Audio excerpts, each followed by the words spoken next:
నిన్నటికి నిన్న ఆయన సెల్ఫ్ సర్టిఫికేట్ ఇచ్చుకున్నాడు.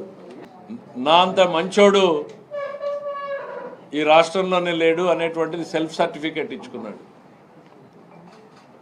తన వారసత్వం గురించి చెప్పుకున్నాడు. రాజారెడ్డి గారి దగ్గర నుంచి బాబాయ్ వరకు చనిపోయినప్పుడు చంద్రబాబు నాయుడు గారు అధికారంలో ఉన్నాడు అంటే ఆయనే కారణం అన్నట్టు చెప్పేటువంటి ప్రయత్నం చేశాడు. అంటే బాబాయ్ హత్య కేసులో ఏం జరిగింది అని ఈ రాష్ట్రంలో నిక్కరేసుకున్న కుర్రాడిని కూడా అడిగితే చెప్పేటువంటి పరిస్థితులు ఉన్నాయి. అట్లాంటి వాటిల్లో కూడా మీరు అసత్యాలని చెప్పేటువంటి ప్రయత్నం చేయడం అనేటువంటిది జీర్ణించుకోలేకపోతున్నారు. ఒక రెండు ముక్కలు, రాష్ట్ర రాజకీయాల్లో ఫ్యాక్షనిజం మొదలైంది వైఎస్ కుటుంబంతో. రాజకీయాలు నేరమయమైంది వైఎస్ కుటుంబంతో మొదలయ్యాయి. అంతకుముందు రాయలసీమలో ఫ్యాక్షనిజం ఉంది, ఎప్పుడో టైం ఇమ్మెమోరియల్ చరిత్ర కాలం నుంచి కూడా ఫ్యాక్షనిజం ఉంది. అది కుటుంబాల మధ్యనో వర్గాల మధ్యనో ఆధిపత్య పోరుగానో రకరకాల చారిత్రాత్మక కారణాలతో ఫ్యాక్షనిజం ఉంది. కానీ ఆ ఫ్యాక్షనిజానికి రాజకీయానికి ఎప్పుడూ కూడా జోడించినటువంటి సందర్భాలు లేవు. రాజకీయ నాయకులు ఎవరున్నా కూడా ఫ్యాక్షనిజానికి దూరంగా అదొక లా అండ్ ఆర్డర్ ఇష్యూగానే చూసేటువంటి వాళ్ళు. రాజశేఖర రెడ్డి ఫ్యామిలీ రాజకీయాల్లో మొదలుపెట్టిన తర్వాత రాజారెడ్డి గారు క్షేత్రస్థాయిలో తనకున్నటువంటి రాజ్యాధికారాన్ని అడ్డం పెట్టుకుని ఈ ఫ్యాక్షనిజాన్లో గ్రూపుల్ని ప్రోత్సహించి రాజకీయంగా లొంగ తీసుకునేటువంటి ప్రయత్నం మొదలుపెట్టారు. మీకు 2-3 సంఘటనలు చెప్తాను, ఎందుకంటే డీటెయిల్స్ మా రమేష్ గారు ఇంకా బాగా చెప్పగలుగుతారు. పులివెందల్లో 89 గవర్నమెంటు కాంగ్రెస్ గవర్నమెంట్ వచ్చిన తర్వాత ఫస్ట్ తీవ్రమైనటువంటి ఫ్యాక్షనిజానికి తోడ్పాటు ఇవ్వడం మొదలైంది. ఒక్కొక్క గ్రామంలో ఎవరైతే ఆ రోజున ప్రత్యర్థిగా ఉన్నటువంటి బలంగా ఉన్న పార్టీలు ఉన్నారో వాళ్ళని ఏ రకంగా లొంగ తీసుకున్నారు అనేటువంటిది. పార్నపల్లి అనేటువంటి ఒక గ్రామం స్టోరీ చెప్తాం. పార్నపల్లి అనే విలేజ్లో తెలుగుదేశం పార్టీకి భారీ మెజారిటీ వచ్చింది అనేటువంటి చూసి పులివెందల నియోజకవర్గం రాజారెడ్డి గారు ఆ ఊర్లో క్యాంప్ వేసి కూర్చుని ఆ ఊర్లో ఉన్నటువంటి తెలుగుదేశం పార్టీ నాయకుల్ని చిన్న కేసు పెట్టి జైల్లోకి పంపించి ఒక కంప్రెసర్ తీసుకొచ్చి 2 కంప్రెసర్లు 3 కంప్రెసర్లు తీసుకొచ్చి ఇంటి పునాదులకు డ్రిల్ చేశారు. ఈ మోడర్న్ డేలో ఎవడు చూసున్నాడు? ఈ సమాజంలో ఈ ఆంధ్రప్రదేశ్ రాష్ట్రంలో జరిగింది. ఇంటి పునాదులకు డ్రిల్ చేసి డైనమైట్లను పెట్టారు. ఈ సంఘటన జరుగుతున్నంతసేపు ఊర్లో పోలీసులు ఉన్నారు. ఒక ఎస్ఐ 10 మంది పోలీసులు ఉంటే వాళ్ళను ఒక గదిలోకేసి బంధించారు. స్వయంగా ఆ రోజు రాజారెడ్డి గారు ఆ గ్రామంలో ఉన్నారు. ఆ డైనమైట్లు పెట్టి ఆ ఇంటిని పేలిస్తే ఆ ఇంట్లో పశుపక్షాదులన్నీ కూడా లోపలే ఉండి పేలిపోయినటువంటి సంఘటనలు. 2000 మంది ఆ ఊరి మీద దాడికి పోయారు. మీరు మహిళల పట్ల మీరు ప్రవర్తించినటువంటి తీరు ఈ రోజు కూడా ప్రజలు మర్చిపోలేదు. ఒక ఇంటిని డైనమైట్లు పెట్టి పేల్చేసి ఎంతటి భయానక వాతావరణాన్ని మీరు కల్పించారు అనేటువంటిది ఈరోజు సమాజానికి తెలీదు. మరి అట్లానే పెద్దకుడాల గ్రామంలో కృష్ణారెడ్డి అనేటువంటి లీడర్ ఉండేవాడు. ఆయన వీళ్ళకి బలంగా ఎదురు నుంచున్నాడు అనేటువంటి దాంతో ఒక ఏం చేసినా ఒక పకడ్బందీ స్కెచ్లు వేయడం అనేటువంటిది రాజకీయాల్లో అప్పుడే మొదలైంది. అంటే ఎవరు ఎక్కడ పోలీసుల పాత్ర ఏం చేయాలి, వీళ్ళు ఏం చేయాలి అనేటువంటిదంతా ఆయన సెకండ్ షో సినిమాకి పోయేస్తూ ఉంటే ఆయన మీద ఇక్కడ దాడి జరుగుతుంది. అదే టైంలో హైదరాబాద్లో ఉన్న రాజశేఖర రెడ్డి గారు ఓ అధికారితో గొడవ పెట్టుకుంటాడు. నేను హైదరాబాద్లో ఉన్నాను అని ప్రూవ్ చేసుకోవడానికి, ఎలిబి సృష్టించుకోవడానికి. అంటే రాజకీయంలో హింసని కొత్త పుంతలు తొక్కించినటువంటి ఫ్యామిలీ మీది. హైదరాబాద్లో ఒక అధికారితో గొడవ పెట్టుకుని రాజశేఖర రెడ్డి గారు హైదరాబాద్లో ఉన్నారని ఎలిబి చేసుకుంటారు. అదే టైంకి ఇక్కడ ఒక ఇంపార్టెంట్ లీడర్ మర్డర్ జరుగుతుంది. పెదకుడాల కృష్ణారెడ్డి గారి మర్డర్ ఆ రోజున ఒక చర్చనీయాంశమైంది రాయలసీమ ప్రాంతంలో. మళ్ళీ పాపాయపల్లి రఘురామరెడ్డి అని ఉండేవాడు, సింగిల్ విండో ప్రెసిడెంట్, ఎట్లా చేశారు అనేటువంటిది కూడా చర్చ. ఇది ఒక లింగాల మండలంలో 3 టాప్ లీడర్స్ని ఎట్లా సరెండర్ చేసుకున్నారు మీరు అనేటువంటిది. ఇట్లా చెప్పుకుంటూ పోతే 10ల సంఖ్యలో ఈరోజు వాళ్ళ సంఘటనలు ఉన్నాయి. జగన్మోహన్ రెడ్డి గారు వచ్చి మాది స్వాతంత్ర సమరయోధులు అనేటువంటి కుటుంబం అని చెప్పినా చెప్తాడేమో రేపు పొద్దున తరానికి. కాబట్టి వాస్తవాల్ని ప్రజల ముందు పెట్టాల్సినటువంటి అవసరం ఉంది అని తెలుగుదేశం పార్టీ గుర్తించింది. పులివెందల సంఘటనలు, పులివెందల ఘటనలన్నింటి మీద కూడా ఒక పుస్తకాన్ని వెలువర్చాలనేటువంటి ఆలోచన తెలుగుదేశం పార్టీ చేస్తూ ఉంది. రాజశేఖర రెడ్డి ముందు రాజకీయాలు ఎట్లా ఉన్నాయి, వైఎస్ కుటుంబం ముందు, తర్వాత నేరమయం ఎట్లా అయినాయి అనేటువంటి దాన్ని, రాజకీయాల్ని నేరమయం చేసిందే మీరు. ఆ వృత్తి వదులుచుకోవడానికి 30 సంవత్సరాలు ఈ రాష్ట్రానికి పట్టింది. చంద్రబాబు నాయుడు అధికారం లేకొస్తే ఏ పార్టీ అని చూడకుండా ఫ్యాక్షనిజాన్ని కంట్రోల్ చేసినటువంటి వ్యక్తి చంద్రబాబు నాయుడు గారు. ఒకవైపు లేని ఫ్యాక్షనిజాన్ని రాజకీయానికి జోడించి రాజకీయ పునాదుల్ని నిర్మించుకున్నటువంటిది మీ కుటుంబం. సో ఈ చరిత్ర మొత్తం తెలుసుకోవాల్సినటువంటి పరిస్థితి ఉంది. అట్లాంటి మీకు సెల్ఫ్ సర్టిఫికేట్ ఇచ్చుకుంటున్నారు. నా అంత మంచోడు రాష్ట్రంలో లేరు, నా అంత అమాయకుడు లేడు. మీరు విక్టిమ్ కాదు, మీరు బాధితుడు కాదు, మీరు ముద్దాయిలు, మీరు నిందితులు. ఈ ప్రజాస్వామ్యంలో మీరు ముద్దాయిలు, నిందితులు, నేరమయ రాజకీయాలకు పునాదులు వేసినటువంటి వ్యక్తులు. మీ నైజం నేరం, మీ రాజకీయం నేరమయం.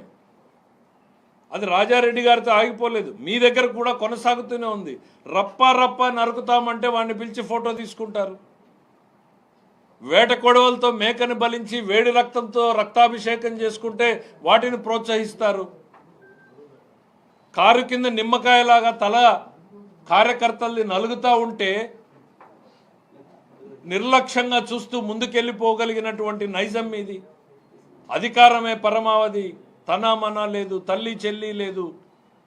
సొంత పార్టీ కార్యకర్త కారు కింద నలిగిపోయినా పట్టించుకునేటువంటి పరిస్థితి లేదు. అది ఇంకా చెప్తూ పోతే డాక్టర్ సుధాకర్ నుంచి సుబ్రహ్మణ్యం వరకు, బాబాయ్ హత్య వరకు. ఇవాళ గొడ్డలి అని అంటేనే మీకు ఉలికిపాటు పడతా ఉన్నారు. గుండెపోటుకి గొడ్డలిపోటుగా ఈ రాష్ట్రం అర్థం చేసుకోవడానికి ఓ 24 గంటలు పట్టింది. గొడ్డలిపోటును కూడా గుండెపోటుగా చూపించగలరు. ఈరోజు ఇన్ని అకృత్యాలు చేసిన మీరు మేము అమాయకులు అని చెప్పుకోగలరు. మీరు నిజాల్ని ప్రజల ముందుకు చెప్పాల్సినటువంటి బాధ్యత ఉంది. అందుకనే చెప్తున్నాం, గొడ్డలి పార్టీ సమాజానికి హానికరం. గొడ్డలి పార్టీ నెవర్ అగైన్ అని నేను అసెంబ్లీలో చెప్పాను. నేను మొదటి బడ్జెట్లో చెప్పాను గొడ్డలి పార్టీ సమాజానికి హానికరం అని. మొన్న రెండో బడ్జెట్లో చెప్పాను గొడ్డలి పార్టీ నెవర్ అగైన్ అని. ఎందుకు అనంటే ఒక తరం నష్టపోయింది, రెండో తరం నష్టపోతుంది. ప్రపంచంలో శరవేగంగా మార్పులు వస్తూ ఉంటే అందిపుచ్చుకునేలాగా యువకుల్ని తయారు చేయాల్సినటువంటి బాధ్యత ఈ రాజకీయ వ్యవస్థ మీద ఉంది. మీరేం చేశారు? చంద్రబాబు నాయుడు ఒక తరానికి ఉపాధి కల్పించేటువంటి సాఫ్ట్వేర్ మీకు ఇష్టమున్నా లేకపోయినా, మీ తండ్రి గారు ఏం మాట్లాడారో నేనున్నాను ఆ రోజు. ఆయన ఇంటర్నెట్ గురించి ఎన్ని జోకులు వేశారో విన్నారు. ఆ ఇంటర్నెట్టే ఈరోజు మన పిల్లలకు ఉద్యోగ ఉపాధి అవకాశాలు ఇచ్చింది. ఈరోజు మీకు ఏ రాజకీయంలో మీరు బెంగళూరు నుంచి వస్తే ఈ చంద్రబాబు నాయుడు గారు తపనబడి ఇన్ని లక్షల ఉద్యోగాల కల్పనకి దాదాపు 800 కంపెనీలు ఇవాళ గ్రౌండ్ చేయబోతున్నాం. వివిధ దశల్లో ఉన్నాయి. నువ్వేం చేసావు? గొడ్డలి వేటేసావు పరిశ్రమ రంగం మీద. ఉన్న పరిశ్రమల్ని తరిమేసావు. పోలవరం డయాఫ్రమ్ వాళ్ళు పోయేలాగా గొడ్డలి వేటేసావు. ఎన్నికల వ్యవస్థ మీద గొడ్డలు వేటేశావు. ప్రతి వ్యవస్థ మీద గొడ్డలు వేటేశావు. లా అండ్ ఆర్డర్ని పనిచేయకుండా గొడ్డలు వేటేశావు. అలాంటి గొడ్డలి గురించి మాట్లాడుతూ ఉంటే మీరు ఖచ్చితంగా ముమ్మాటికి గొడ్డలి పార్టీనే. ఈ రాష్ట్రంలో ప్రతి కుటుంబం కూడా దీన్ని గుర్తుపెట్టుకోవాల్సినటువంటి పరిస్థితులు ఉన్నాయి. 5 ఏళ్ల క్రితం మనం ఎంత భయానకమైనటువంటి వాతావరణం ఈ రాష్ట్రంలో ఉంది. ఈరోజు నేరుగా ప్రభుత్వాన్ని కూడా ప్రశ్నించే స్థాయిలో ప్రజలు ఉన్నారు. That is the democracy we are living in today. మీరు భయం అచ్చెన్న గారు అరెస్టు దగ్గర నుంచి చంద్రబాబు నాయుడు గారు అరెస్టు వరకు జరిగినటువంటి సంఘటనలు ఒక్కసారి చూస్తే, శుక్రవారం వచ్చిందంటే ఏ నాయకుడు అరెస్టు, శుక్రవారం వచ్చిందంటే ఏ పొక్లైన్లు ఏ ఇంటి మీద పడి ఎవడి ఇంటిని కూలుస్తారో తెలీదు. అదే పొక్లైన్లను మీరు కూల్చడానికి వాడితే అదే పొక్లైన్లు రాష్ట్రాన్ని నిర్మించడానికి ఈరోజు చంద్రబాబు నాయుడు వాడుతున్నాడు. ఇదే రమేష్ గారి పార్లమెంటు కాన్స్టిట్యున్సీలో వెళ్ళి ఆర్సలర్ మిట్టల్ దగ్గర చూడండి ఎన్ని వందల పొక్లైన్లు పనిచేస్తూ ఉన్నాయో.